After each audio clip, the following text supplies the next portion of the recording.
Атамбаевга кандай жооп айтасыз? Ал өкүнгөндүгүн билдирди. Сизди каматкандыгы үчүн мыйзамды бузсам дагы каматпай койсом болмок экен деди.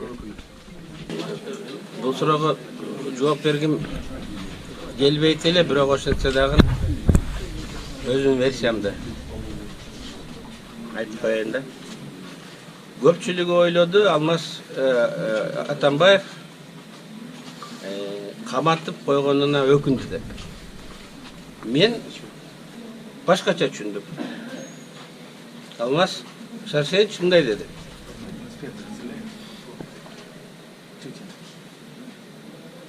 Вы все знаете, каково было отношение народа к нему до посадки и после посадки. Ал рейтинги көтөрүлүп кетти деп эле кейип атат.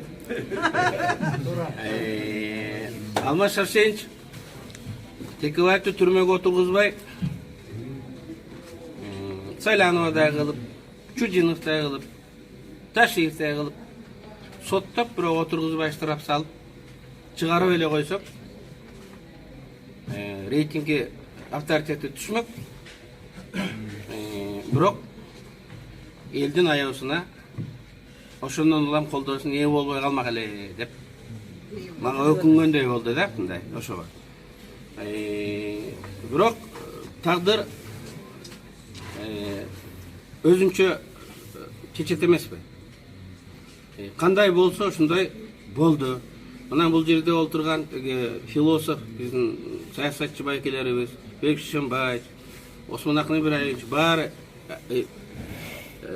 Исмаил Исакович айтты да, ошол кырдаал тескерисинче эффект берди депчи.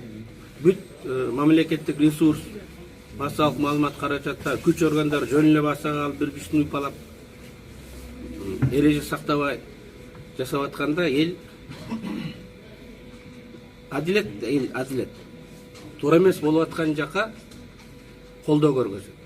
Майда чүйдө каталар болгон болсо, аны жөн эле мындай кечип коет.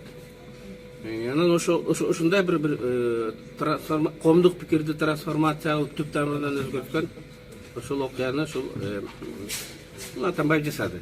Балким ал ошону өкүндү деп ойлойт. Мен ошондой деп ойлодум. Ал өзү кандай айтты, ал табышмак түрүндө айтты да.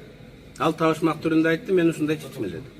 Мы можем прямо сказать, что есть основания считать, что при новом президенте будет рассмотрение по-новому, и судебная система покажет свою объективность.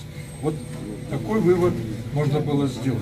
В связи с этим я уверенно заявляю, что освобождение – это вопрос самого ближайшего времени. Да, я в этом на 100% уверен. Да, и вот это мое пожелание.